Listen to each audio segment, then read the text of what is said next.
Please stay towards the end. At the very end of this video, I'm going to be showing a clip that has nothing to do with the Boston fire of 1972. It has to do with another fire that happened in 1972 in a high-rise building. I think that when you watch that, the video clip from that is so chilling and so connected to what we saw during 9/11 that it's undeniable.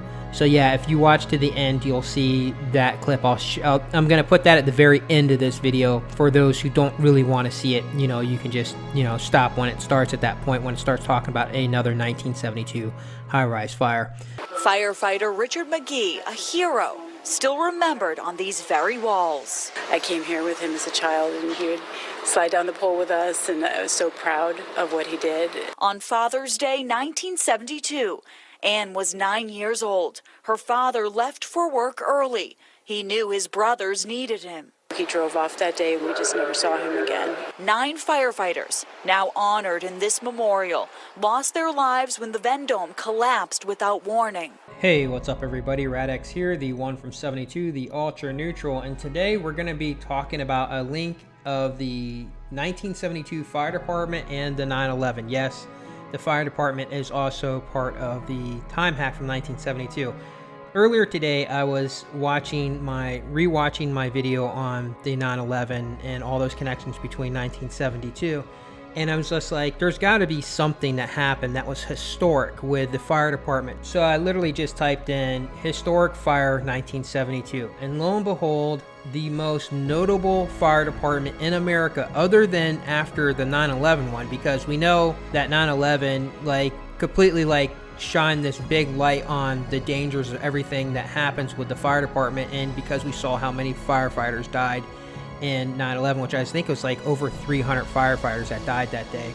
Before that though, there were movies and there was a lot of talk about the Boston Fire Department. It was always that's kind of been the notable one.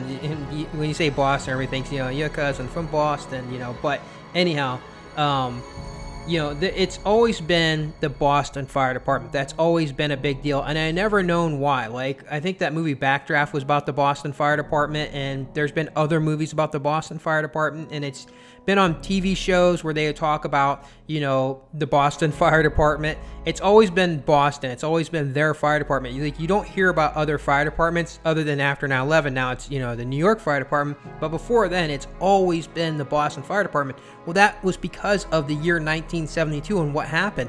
And what happened was there was a mysterious fire that happened in this building that nobody knows why the fire was set.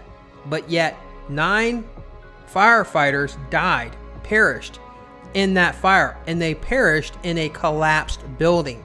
So we're not just talking about 9 firefighters who just died because they burned up. We're talking about a collapse. Well, what happened on 9/11? Building collapsed and killed over 300 firefighters. And then here we go in 1972, a historic, you guys can look it up for yourself. It's a historic thing that happened. It was a collapse of a building that killed 9 firefighters. In fact, it was so historic that they actually made a monument.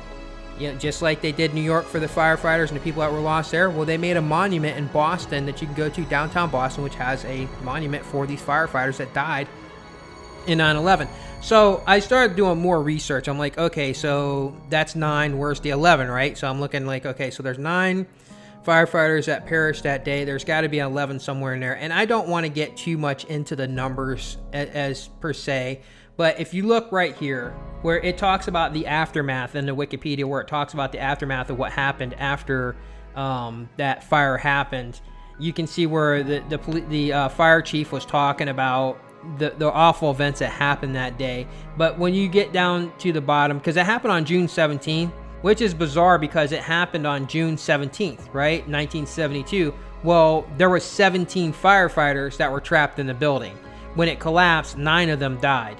But if you want to go through the numbers here and you go down to the bottom where it says the aftermath and the police, you go down to the bottom where the aftermath, where it says the fire chief was, talking about the horrible events that happened that day. I mean, so yeah, it says down there. So obviously the building is still standing. There was just the floors that collapsed inside of the building, because they're saying that the building was successfully renovated, which hosts 110 residential condominium units in 27 commercial units. Well, I don't want to get too much into the numbers with this, but if you drop the 0 off, you have 11.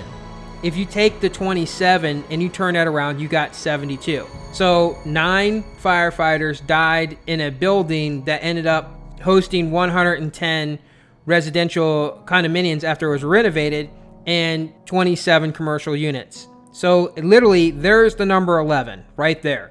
And there's the numbers 2, 7, which you flip them around, you have 72. In 1972, 9 firefighters died, 110 residential condominium units were renovated in the building, which gives you the number 11, and then you have the number 72. So it's all right there. Like the 3-number combination, if you guys don't already know this, and I've talked this before because that's a 3-number combination. 11-0 is a 3-number combination, and 11-0, that 3-number combination, there's 720 possibilities in a 3-number combination, which is 72, which is, it's just another bizarrety.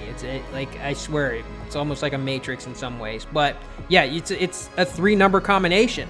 110 is a 3-number combination. 9 firefighters die in 1972.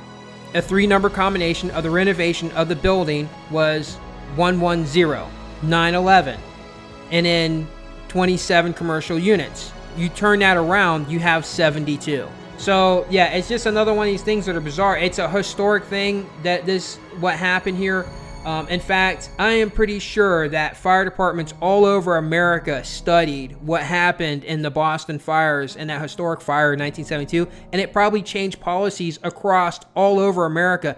Everyone knows about the Boston Fire Department. And when it brought it up and it said that there was a historic thing, I was like, oh yeah, no shit, because obviously, I'm not a stranger to the Boston Fire Department. And I've never been there, but I've heard things about it in the past. But I never connected it to 1972. Chances are you've heard about the Boston Fire Department too. The whole thing with the Boston accent and the guy in the firefighter suit. We know that. That's kind of like a staple thing of the firefighters, in fact. Like, the Irish, in fact, another thing too is all 9 of those firefighters, this may not have a whole lot anything to do with it, but every single one of them guys were all Catholic, all of them. And they all had names like Thomas, Joseph, Charles, John, Richard, Paul. Those were their names, right? There was 2 Thomases, there was 2 Johns, like so, and there was 9 of them, and they died in 1972. So when you look up, like now, and you type in number 1 fire departments in America, that fire department is number 3. Like the Massachusetts is ranked number 3 for fire departments across America. That's pretty high considering all the states in the country. And that puts them up there, right? So they're not number 1, they're not number 2, but they're in the top 3. So that's what I mean. It is a notable fire department. What happened in Boston was a big deal. Number 2 is Florida, and number 3 is Hawaii. Those are 2 coastal places, okay? Florida is surrounded on a coast, and so is Hawaii. And like those are just like, they're more beachy type places. So those fire departments, I don't really know why they're so high up. Maybe that has something to do with it. But Massachusetts is really it's not like the beachy type areas like what they have in Florida and Hawaii. Like when you think of Florida and you think of Hawaii, you think of palm trees, you think of the sunshine, you think of this beautiful. When you think of Boston, you don't think of that, right? You think of like this kind of enclosed type city area, and your cousin from Boston, you think of that. You think of Marky Mark, you think of Matt Damon, you think of that's Boston, that's what Boston is. It doesn't represent this beachy Florida area. So yeah, guys, this is one that I missed. I'm going to be adding it to the time hack. We have to, because it is a historic fire. And it's not just a historic fire for Boston. It's a historic fire for America, because all the fire departments, I am sure.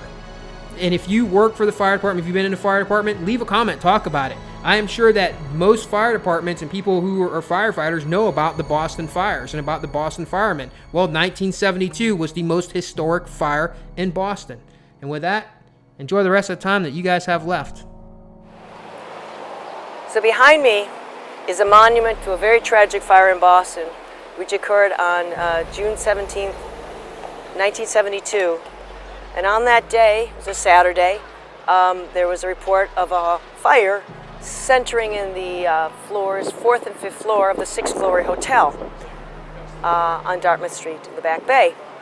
So firefighters converged from the city to fight the fire, and pretty much were able to put it out, and they were in the middle of a shift change and in the process of mop-up, in which they're going through the building, trying to find pockets of fire and making sure that the fire is totally out. Suddenly, without warning, right about 5:28 p.m., the building collapsed, trapping about a dozen firefighters and eventually killing 9 of them. It was one of the worst losses of life for the Boston Fire Department in its history, and underscores the danger of fire that, even though it seems to be out, can pose problem, particularly in building collapse. Building collapse is a big problem in firefighting. So after the building collapsed, there was a frantic effort to rescue as many firefighters as possible, but 9 men lost their lives that day. The monument was erected about 25 years after the fire. It was actually dedicated about 25 years to the day after the fire, and it really brings home in a very visceral way how suddenly a situation can change, and the dangers that fires pose, not only during the flames itself, but in the mop-up operations